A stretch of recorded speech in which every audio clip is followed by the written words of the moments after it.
no capítulo 4, eu quero ler apenas alguns versículos com vocês, só para a gente ter uma guia para a nossa meditação nessa manhã, que de uma forma ou de outra eu quero dizer que os humilhados serão exaltados. E é o que essa mulher representa na Bíblia, a exaltação dos humilhados. E por outro lado também, a necessidade de cada um de nós assumir a nossa posição verdadeira, entender a posição de cada um na sociedade, na família, na igreja, e ao invés de reclamar, simplesmente pedir orientação de Deus. Por que o Senhor me colocou aqui? Com certeza, você pode ter certeza, os pensamentos deles são mais altos que os seus pensamentos. Os caminhos deles são muito mais altos que os seus, que os nossos. E Ele sabe por que te botou onde você está. Talvez a gente aqui não saiba, não está entendendo a coisa, porque a gente queria, de repente, estar num lugar diferente, melhor, vamos assim dizer. Sem entender que o nosso Deus é tão grande que pode nos usar para a glória do seu nome e fazer este lugar que aparentemente não é o melhor para nós, melhor para todo mundo. Amém? Então, a partir do verso 13 do capítulo 4 de Esther, está assim: então disse Mardoqueu que tornassem a dizer a Esther: não imagines em teu ânimo que escaparás na casa do rei mais do que todos os outros judeus. Porque se de todo te calares nesse tempo, socorro e livramento de outra parte virá para os judeus. Mas tu, que foste chamado para isso, né? E a casa de teu pai vão perecer. E quem sabe se para tal tempo como esse chegaste a ser rainha? Então disse Esther que tornassem a dizer a Mardoqueu, que era mais ou menos assim um tipo de tio dela, primo, que a criou: vai e ajunta todos os judeus que se acharem em Suzã, e jejuai por mim, e não comam nem bebam por 3 dias, nem de dia nem de noite, e eu e as minhas moças também assim jejuaremos, e assim irei ter com o rei, ainda que não é segundo a lei, e perecendo, pereço. Então Mardoqueu foi e fez conforme tudo quanto Esther lhe ordenara. Amém? O livro de Esther revela a história da ascensão de uma pobre jovem judia. E ela ascendeu ao posto de rainha da Pérsia. É um José de Saias, né? Mesmo que, se a gente procurar no livro de Esther, como alguns falam por aí, estudiosos e tudo mais, você não encontra o nome de Deus no livro, né, sendo mencionado num livro que é canônico, sim, é inspirado, sim. Você vê claramente que a poderosa e boa mão de Deus, que esteve agindo, por exemplo, na reconstrução do templo, usando, como está ali no nosso quadro, ali tão admirado por tanta gente, o Esdras no lado espiritual e o Neemias com uma arma numa mão e uma pá de pedreiro na outra para reconstruir a reconstrução de Jerusalém, não é isso? Essa mesma mão que usou esses dois é a mesma mão que agiu para colocar essa jovem, que não tinha pai nem mãe, foi criada por Mardoqueu, seu parente. Não entendi bem se é tio, se é primo aqui. E esse é um livro também, por outro lado, que revela a ascensão e queda de um sujeito das esquerdas lá daquele tempo lá, chamado Amã, né? Amã, um inimigo do povo judeu, que subiu e desceu, justamente porque inventou de perseguir o povo de Deus, armar para este, vamos dizer, pai adotivo de Esther, e procurar perseguir o povo de Deus, como aconteceu lá com Daniel, criando leis malucas, só para que o rei não tivesse jeito e tivesse que acabar prejudicando o povo de Deus, não é isso? Mas o livro de Esther, no modo geral, ele mostra realmente o cumprimento da palavra que diz que Deus resiste ao soberbo.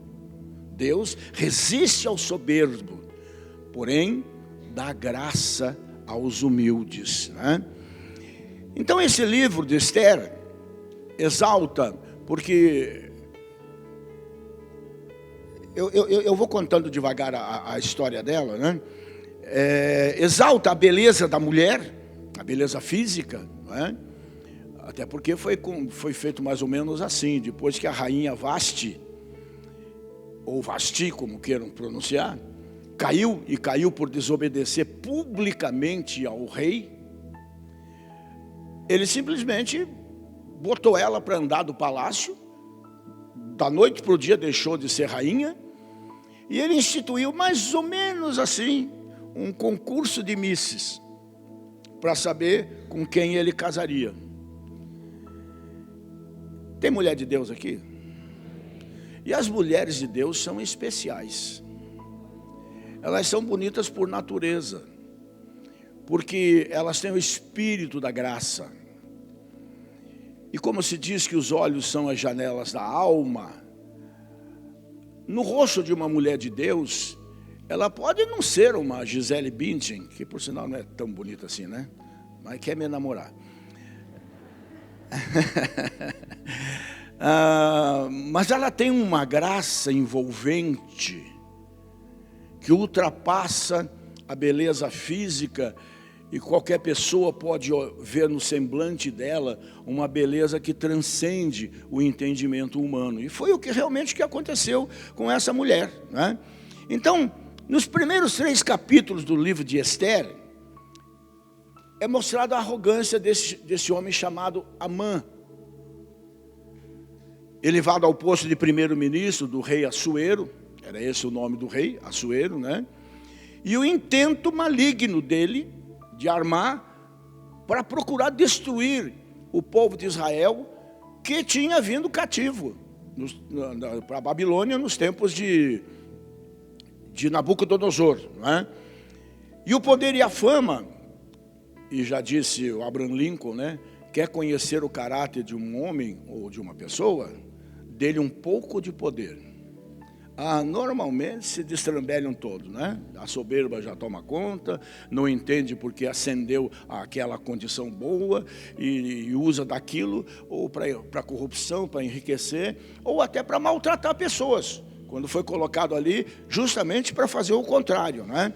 Então o poder e a fama subiram a cabeça do Amã e ele queria ser venerado, né? Ele queria ser venerado por todos os demais servos do rei. Ele via como aquele povo se portava para com o seu rei e queria aquilo para ele também. No entanto, o Mardoqueu, que era o pai de criação de Esther, não entrou nessa de adorar um homem, não aceitou isso. Você é só um homem, mas era um decreto, né?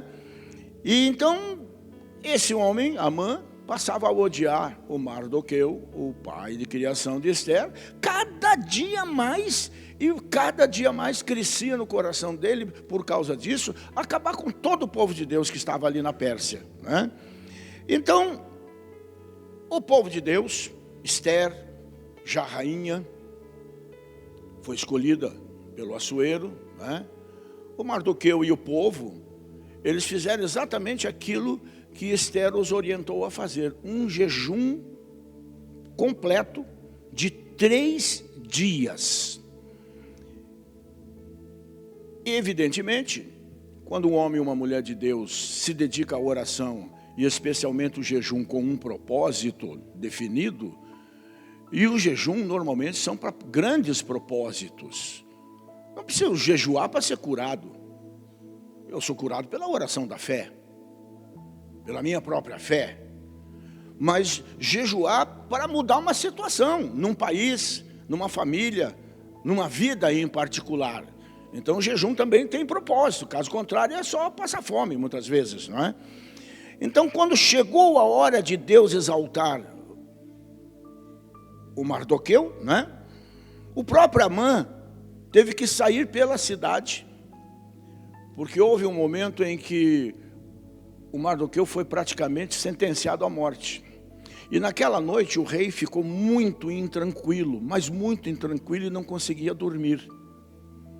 E então ele começou a ler o que ele tinha nos seus aposentos, e Deus providenciou para que caísse na mão dele o livro onde constavam detalhes, fatos, acontecimentos do seu reino recente.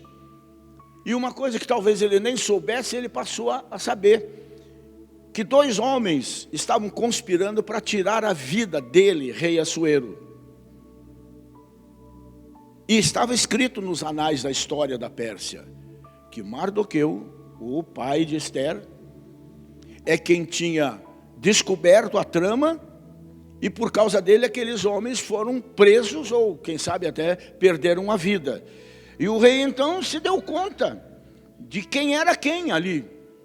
Quem era o Amã e quem era o Mardoqueu. O Amã era o lado mal, e o Mardoqueu era o que ele fazia bem, não é? Então, a trama descoberta, a coisa seguiu. Ester foi uma das mulheres, biblicamente falando, mais proeminentes, e através de Ester, nós poderíamos falar aqui de pelo menos mais 20 mulheres importantes que estão na Bíblia, que Deus usou, como quero usar vocês, mulheres que estão aqui nessa manhã, né?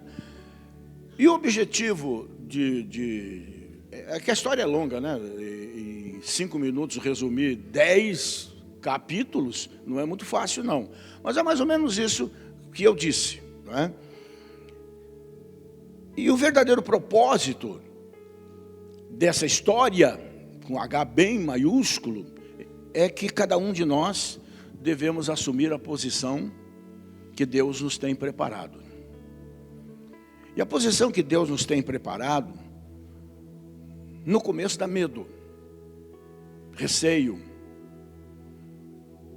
para alguns até insatisfação. Por acaso estou me lembrando, quando eu cheguei aqui em Campo Comprido há 38 anos atrás, dia 10 de novembro, agora vai fazer 38 anos que eu assumi essa igreja. Só que essa igreja não era aqui. Aqui, na verdade, não tinha nada, era um monte, mato, né? Ela era 1 quilômetro daqui, mais ou menos, numa ruazinha, um templozinho menor do que esse altar aqui, era 16 por 9, tinha 33 membros, e não arrecadava o suficiente para pagar água, luz e telefone. O pastor aqui não tinha nem salário, né? E então o pastor Eduardo chega para mim, depois de 8, 9 meses, eu orando, jejuando, buscando. Eu queria abrir um trabalho. Eu já tinha aberto a capela lá no centro, que tinha sido um sucesso, onde eu fiquei por 5 anos. E depois inventei de ir para Londrina, uma coisa que não estava no propósito de Deus e não podia dar certo. Quando voltei, depois de 7, 8, 9 meses, não me lembro direito, 4 para 11, são 7. Ainda é, né? Então 7 meses. 4 de abril, né? E 11 de novembro, quero dizer. Pastor Eduardo, Deus tocou no coração dele. Ele disse: Rogério, você escolhe. Eu estou falando de 40 anos atrás, hein? Você escolhe, ou abre um trabalho novo em Santa Felicidade, que era uma gelada, ou você assume a 10ª igreja lá em Campo Comprido, que o pastor que está lá não quer mais ficar lá. Ele quer ir para Campo Largo. E eu vim com a minha mulher ver a igreja. Brincadeira, gente, né? Para aquela época, né? Eu me lembro que eu cheguei num fim de tarde de domingo. Me lembro que tinha uma lâmpada de 100 velas pregado num pinheiro, que era toda a iluminação externa da igreja, né? Quando entrei na igreja, estava rolando o culto da mocidade. Eita! O pastor Plínio sentado de pé na frente de um banco de madeira, e 3 moleques ali, né? 3 jovenzinhos ali, e esse era o culto. Levei a Marilza lá fora para dar uma olhada nas cercas caídas, aquela coisa toda, né? E daí, Isa, onde você... Ela deu uma de gaúcho, né? Onde você deixar o teu rastro, eu deixo o meu sangue. Ah, acabou, bom. Assumimos. Então tá, Deus está conosco, nós vamos saber disso agora, né? E viemos para Campo Comprido, sem eira nem beira. E no começo a igreja começou a crescer rapidamente por causa do meu programa de rádio, A Cadeia da Prece, né? Que era famosíssimo aí e tal.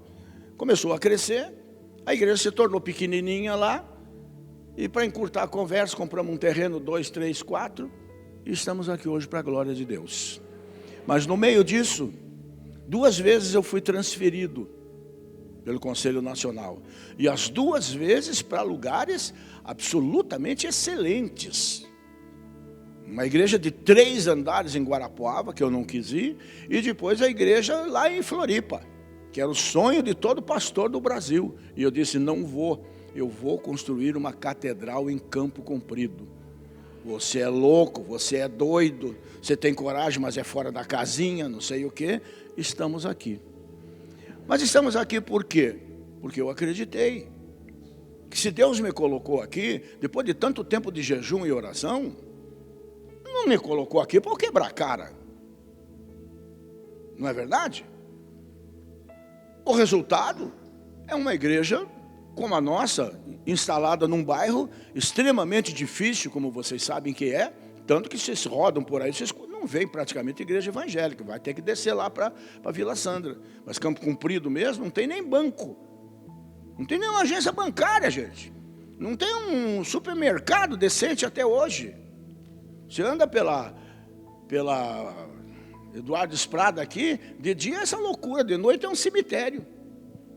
Mas nós estamos aqui para deixar todo mundo de boca aberta, com a igreja cheia em todos os cultos, né? Com gente vindo de todos os cantos para cá. Por quê? Porque Deus tinha um propósito com o Campo Comprido. Deus tinha um propósito com aquela igrejinha. Deus tinha um propósito com a minha vida. Deus tem um propósito com a sua vida. Mas você tem que pagar o preço. Porque não existe esse negócio de fazer carreira, seja lá no que for na vida, se você não pagar o preço primeiro. Primeiro provado, para depois ser aprovado. E são muitos os casos de pessoas que partiram praticamente do zero e chegaram a elevadas posições e a grandes fortunas, porque acreditaram em si, porque acreditaram em Deus, né? E a maioria dessas pessoas chegaram lá com lutas imensas. Quanto mais baixa era a posição anterior, vamos assim dizer, e quanto mais lutas foi preciso para chegar à sua situação atual, o maior valor é dado para a posição conquistada. Porque aquilo que é dado, que é ganho, vocês percebem que as grandes fortunas que ganham nas loterias, do jeito que elas vêm, elas vão. Porque não tem valor nenhum. Não tem valor nenhum. Quantas heranças, monstruosas heranças, construídas. Essa semana eu conversava com um amigo meu que é fazendeiro aqui no norte do Paraná. Ele estava falando de um vizinho dele lá. O sujeito herdou 4, 5 fazendas. Hoje mora num sítiozinho.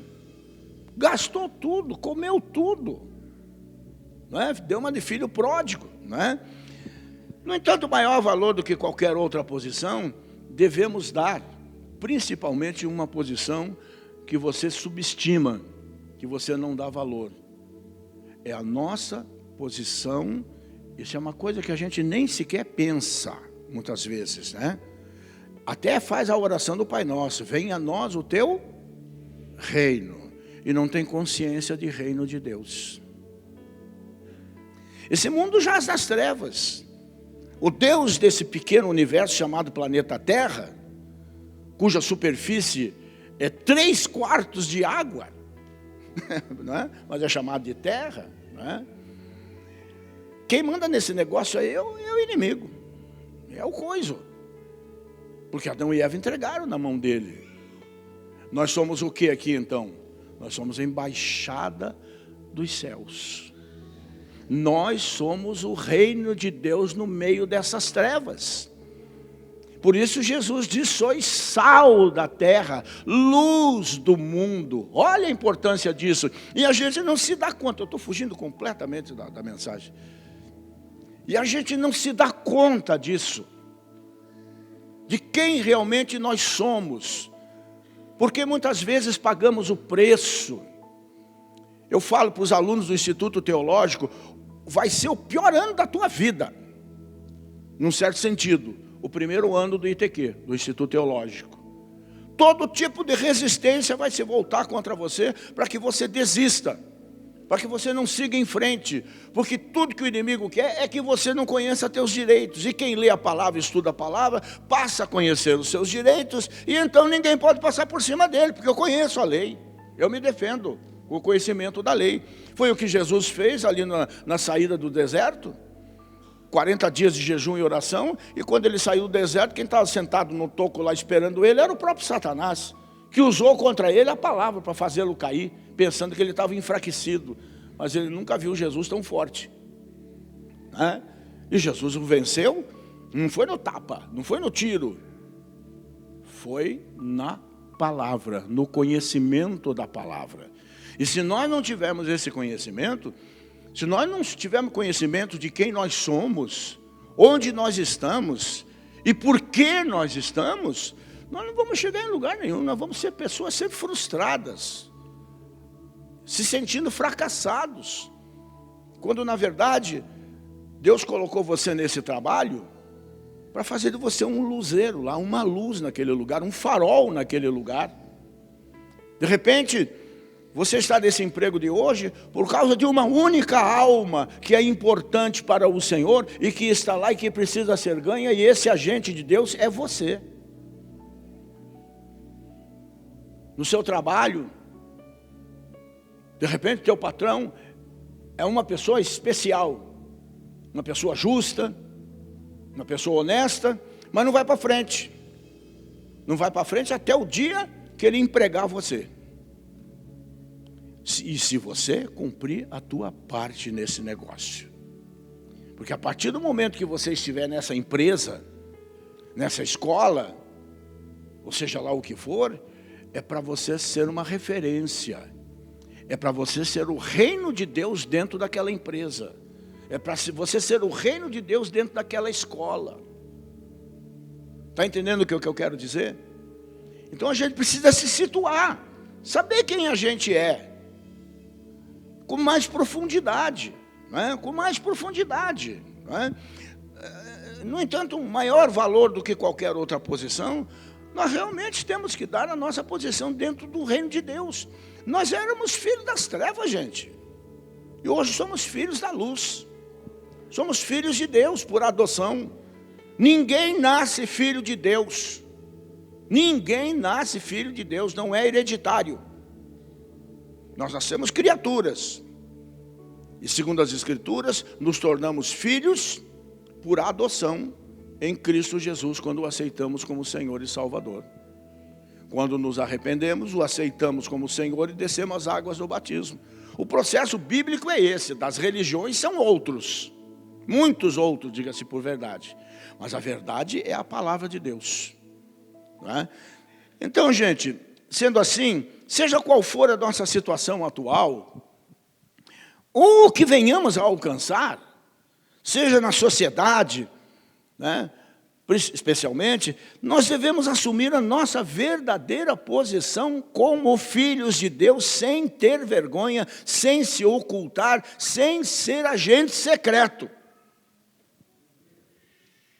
Como disse Jesus, e é forte isso, não se pode esconder uma luz debaixo da cama. Não tem como esconder uma luz em cima da montanha, do monte. Você é essa luz. Não tem como ocultar isso, não tem como se esconder. Nós somos filhos de Deus onde quer que seja. Então nós temos que ser luz onde quer que seja. Vejamos em Esther qual deve ser a nossa atitude assumindo a verdadeira posição no reino de Deus. Porque ela se tornou rainha da Pérsia para, na verdade, ser reino de Deus na Pérsia, salvando o seu povo. Quando ela vacilou, o seu pai, né, disse para ela, não, você não pode nem sequer pensar em voltar atrás. Nas tuas mãos está o destino do teu povo. Nas tuas mãos está o destino da tua família. A bem-aventurança na família começa em mim, começa em você, no nosso testemunho. Não de ser o crente chato, né? Porque tem esses aí que querem testemunhar, né? Se você não aceitar Jesus, você vai para o inferno. Assim não dá, só vou conseguir o ódio dos meus parentes. Não é? Ou como o pregador que prega sobre dízimo, se você não for dizimista, você é ladrão. Para com isso. Para com isso. Se você não aceitar Jesus, você não vai ser feliz, você não vai ser completo. Você não vai alcançar teus sonhos, teus ideais, teus projetos de vida. Se você não for dizimista, você não tem uma aliança com Deus, onde Ele diz, vou abrir a janela dos céus e derramar uma bênção tal que vos advenha a maior abastança. É muito melhor do que dizer é ladrão. É tudo uma questão de pregar a mesma palavra, mas com sabedoria, com singeleza. Jesus nunca foi de chegar metendo o pé na porta. Ele sempre foi muito, mas muito realmente delicado no bom sentido. Com prostitutas, com pecadores, com gente doente, endemoniada. Ele sempre chegou pregando um evangelho que tem que ser o evangelho do amor, da reconciliação. E nós somos essa ponte, você goste ou não goste, nós somos essa ponte entre ele e a nossa família. Entre ele e aqueles que trabalham conosco, entre ele e aqueles que estudam conosco. Nós somos essa ponte, essa liga.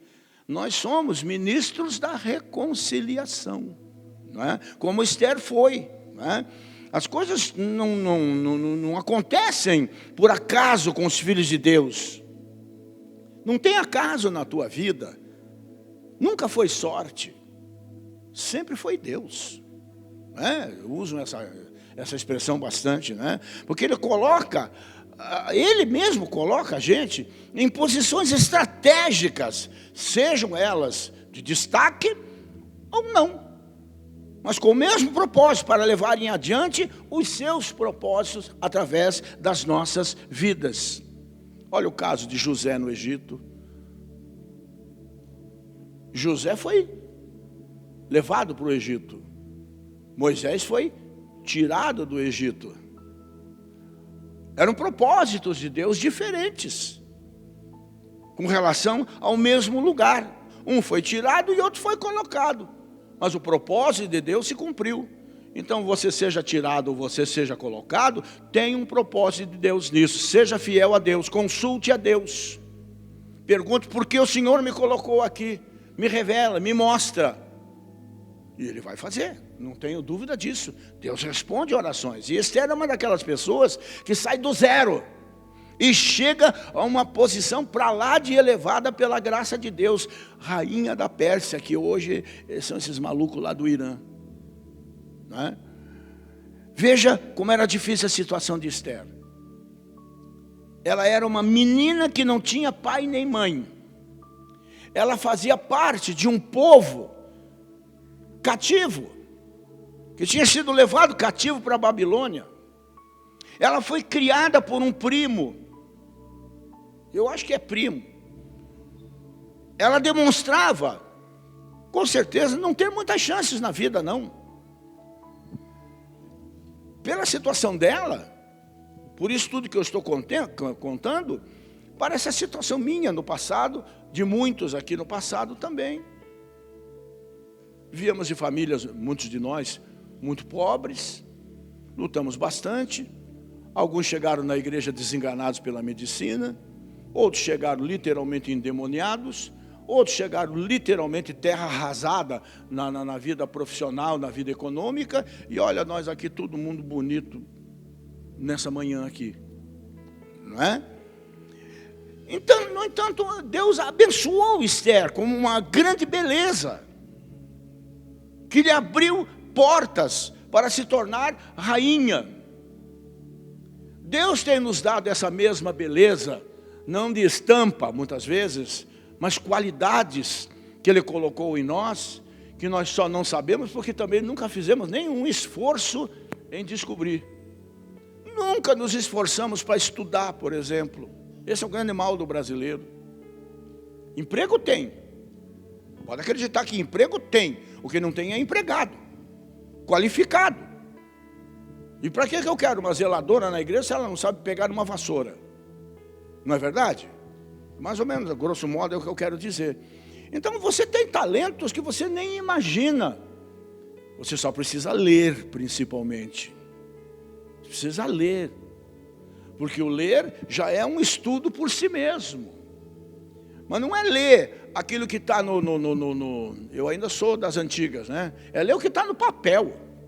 Não é o que está aí na internet, no celular. Aquilo ali passa batido. Você leu agora, daqui 2 minutos tem que ler de novo, porque você nem sabe o que você leu. E diga que eu estou errado. É muita informação. E estudo não é muita informação. Estudo é informação com meditação, vamos assim dizer, né? Para marcar aquela coisa, né? Então, a rainha anterior, a Vasti, né? Brigou com o rei da Pérsia, criou um caso muito sério no reino.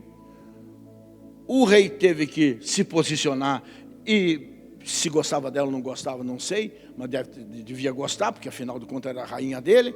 Mas teve que mandar ela embora, em nome da lei no país, né? Senão toda mulherada ia se levantar contra os homens, e principalmente naquela cultura, imaginem vocês, né? E a nossa irmã Esther aqui, a Radassa, né? A Radassa foi escolhida por aquilo que Deus lhe deu de melhor, a beleza. E você só será escolhido pela vida, pelas oportunidades da vida, pelo que Deus te deu de melhor. Aí você vai me perguntar, mas o que Deus me deu de melhor? Eita, não sou bidu. Isso quem tem que descobrir é você. Você sabe que você tem um talento. Tem uma coisa especial que você sabe fazer. Essas coisas nós temos que aprimorar. Temos que aprimorar de um modo geral. Quanta gente hoje ganha montes de dinheiro com um docinho que descobriu. Já contei para vocês isso aqui, nos Estados Unidos, um casal de brasileiros. De repente, aquela irmã nossa lá resolveu agradar as vizinhas em volta, fazendo uma coisa que ela sabia fazer muito bem aqui no Brasil, que aprendeu com a mãe, que era um docinho qualquer de limão. Aí deu de presente para uma, para outra, de repente, só para agradar, né? Tentar fazer a política da boa vizinhança e tudo mais. De repente, estavam batendo na porta dela. E de repente eles ficaram ricos vendendo o docinho lá de limão para os Estados Unidos inteiro. Ah, eu não tenho oportunidade. Oportunidade todos nós temos. O problema é que o cavalo tem passado encilhado e a gente de preguiça de montar nele, ou porque acha que ele é muito grande, a gente não monta. E ele passa. Pode até passar outro, mas aquele nunca mais vai passar.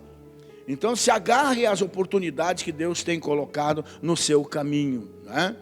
Então de repente um milagre aqui aconteceu. Aquela que estava destinada a não ser ninguém, tomou o lugar daquela que já era. É maravilhoso isso, assim como Deus colocou Esther naquela posição, também tem nos colocado em várias posições. Como eu disse, seja de destaque ou não, seja grandes salários ou não. Mas uma coisa é certa, não vai ficar por aí. Ele vai te fazer crescer. Um passo cada vez, né? Vai cumprir na nossa vida os seus propósitos sempre. Eu insisto sempre em falar essas coisas com vocês. E não é jogo de palavra de pastor para animar o auditório. Mas é verdade. Se você está aqui, eu tenho consciência de uma coisa. Você está aqui? Se você está aqui, é porque Deus tem um propósito com a sua vida. Senão por que nós estamos aqui? Só para encher uma poltrona? Ah, mas eu sou tão pobre, eu também era. Ah, mas eu sou tão... A Esther também era. Mas no entanto, quando ela se colocou com um propósito nas mãos de Deus, que era salvar o povo de Israel de uma sentença de morte, de uma outra escravidão, Deus a usou. Nossa vida tem que ter propósito, mas não só para nós. Aí é que entra o nosso egoísmo. Deus tem um propósito com uma vida. Oba, vou ficar rico. Não funciona desse jeito. Se Ele vai te dar uma riqueza, essa riqueza é para abençoar a sua família, abençoar a sua igreja, abençoar seu país, no modo geral, empregando pessoas e assim por diante. Tem que ser útil, não é jogar o dinheiro na poupança, que por sinal não rende coisa nenhuma, não é? Então realmente nós temos a possibilidade, quando a gente se volta para as Escrituras, A gente vê na vida de pessoas como Esther, por exemplo, né? Como de tantos outros que nós encontramos nas Escrituras que saíram do nada. Davi saiu lá de trás da malhada para o trono de Israel unida. Saiu de lá com uma vareta na mão e uma violinha na outra, cuidando de ovelhas sozinho no meio das capoeiras, para o trono de Israel. É isso que Deus quer fazer na minha vida. É isso que Deus quer fazer na sua vida. Mas se você for ler o histórico de Davi, você vai entender por que Deus fez. Se você for olhar o histórico de José, você vai entender por que Deus colocou ele naquela posição. Se você olhar para a história de Mardoqueu, que se tornou primeiro-ministro, e de Esther, uma jovenzinha, a Hadassah, uma jovenzinha simples, sem pai nem mãe, e colocou no trono da Pérsia. O mesmo Deus que fez isso, é o mesmo Deus que te chamou. É o mesmo Deus que tem um propósito com a sua vida. E nós não podemos negar a Ele esse direito. Como disse o profeta Isaías: eis-me aqui, Senhor, envia-me a mim. Mas não é para onde você quer, é para onde Ele quer. Onde Ele sabe que o propósito dEle, cumprido na sua vida, vai fazer com que o teu sonho seja realizado também, né? Devemos estar atentos, muito atentos, porque às vezes estamos na posição que Deus nos deu, mas não assumimos a verdadeira posição que deveríamos assumir. Fazemos como o Amã, nos enchemos de vento, viramos um baiacu, né?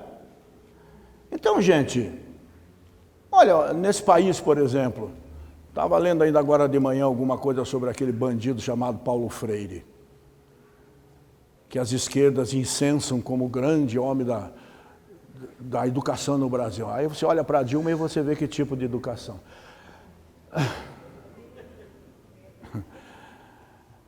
Gente, esses homens, essas mulheres nas escolas, nas universidades, eles têm a obrigação de ensinar, não destroçar mentes jovens como eles têm feito. Estou usando isso aí como um exemplo do que não devemos fazer, não é isso? Se eu fui colocado como professor, eu devo ser uma continuidade dos pais dessa criança ou desse jovem, ensinando a eles coisas boas, que vão fazer dele uma pessoa de sucesso, não um revoltado, não um viciado, não né? Por aí. Então nós temos que fazer aquilo que compete à nossa condição, vejam vocês o que eu vou dizer, de embaixadores do reino de Deus na terra. Um embaixador, ele luta pelo seu país, mesmo estando em terra estranha.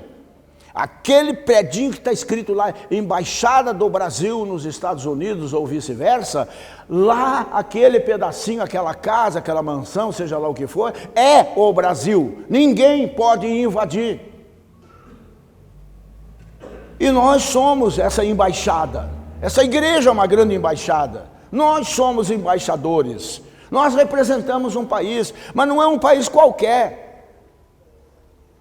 E se nós não conseguirmos entender isso, se nós formos um balconista, um professor, um atleta, um patrão, um motorista, um empregado, ou qualquer outra posição, da mais humilde até a mais nobre, aí não vai acontecer nada. Esteja onde estiver, um cristão é um cristão. E como tal deve agir. E quando agir dessa maneira, Deus vai honrá-lo. Deus vai honrá-lo, porque é o próprio Deus sendo honrado na vida de Hadassah. É o próprio Deus sendo honrado na vida de Davi, de Moisés, de José, de Gideão, de tantos outros, na tua vida, na minha vida. É Deus sendo honrado. Porque cada pessoa que chega aqui, esse sábado agora próximo, nós vamos ter o Paraná inteiro aqui, passando por aqui para votar, vamos ter convenção estadual aqui. Eles vêm e eles ficam maravilhados com a nossa igreja. Só nós que não damos valor, né? Porque as pessoas chegam aqui e ficam literalmente de boca aberta com essa igreja, principalmente com os meus atrevimentos aí, né? Com a decoração, né? E nisso, nós vemos a glória de Deus manifestada. Porque isso aqui não foi construído por pastor Rogério Amorim. Eu juro para vocês, se amanhã eu tiver que ir embora, vou sem choro nem vela. Se eu for transferido para qualquer outro lugar, vou sem problema nenhum. Porque, poxa, o senhor diz que nos ama e diz que vai assim na boa, vou por uma razão muito simples. Vocês não são meus e esse templo não é meu. Não construí para mim. Eu construí para o meu Deus. Por isso a gente procura ser tão cuidadoso. Eu brigo com vocês quando me estragam poltrona, isso, aquilo e tudo mais. Porque é patrimônio que não é meu. Nada aqui é meu, exceto o meu salário. Né? O resto daqui não tem nada que seja meu. Um quadro ou outro lá na minha sala e mais nada. Né? Então nós temos que entender o seguinte. Nós fomos chamados para fazer o nosso melhor. O nosso melhor para Deus. Sua vida, sua família, sua profissão, sua vida espiritual, né? Deus não elevou Esther à posição de rainha para que ela levasse uma vida boa, simplesmente. Agora eu sou rainha e ia se meter a besta que nem a outra, a Vasti, lá para cair do cavalo com ela também, não. Ela alcançou essa posição para salvar o seu próprio povo. E eu insisto porque na minha família essa história começou em mim. Eu sei como é que era, e eu sei como é que ficou, depois que Jesus entrou na nossa família, através da minha vida. Eu sei o que pode acontecer na sua casa, na sua família, na sua descendência, com seus filhos, netos e bisnetos, mas através da sua vida. Através da sua vida, do seu testemunho, do seu trabalho, da sua oração, do seu jejum, se necessário. Né? Então, gente... A verdade é que eu não preguei a mensagem que eu queria pregar. Está tudo aqui para ser falado ainda, né? Mas só para a gente encerrar, Deus foi bondoso com Esther, com Radassa. Eu acho mais bonito Radassa, né? É um nome pesado, um nome bonito, né? Foi bondoso com Radassa. E ela não morreu. Ao contrário. Ela foi atendida pelo rei. Pela atuação dela, pelo porte dela, pelo comportamento dela, pela luz que ela irradiava, não é? O dia que estava marcado para ser a desgraça dos judeus, se tornou um dia de glória. Ficou sendo um grande dia de festa, marcado até hoje por esse jejum de 3 dias. Que, aliás, foi uma coisa que Deus me pediu quando me chamou para o ministério. E que eu não dei atenção, e fui parar no mar lá, onde eu saí roxo lá, afogado. Né? Então, assim como Esther, cada um de nós tem uma posição a assumir no reino de Deus. Cada um de nós. Não vem com essa de, ai, quem sou eu? Eu já ouvi esse papo na Bíblia aí. Ah, eu não sei falar. Ah, eu sou o menor da minha tribo. Ah, bem por isso que Deus está te chamando. Porque você não é.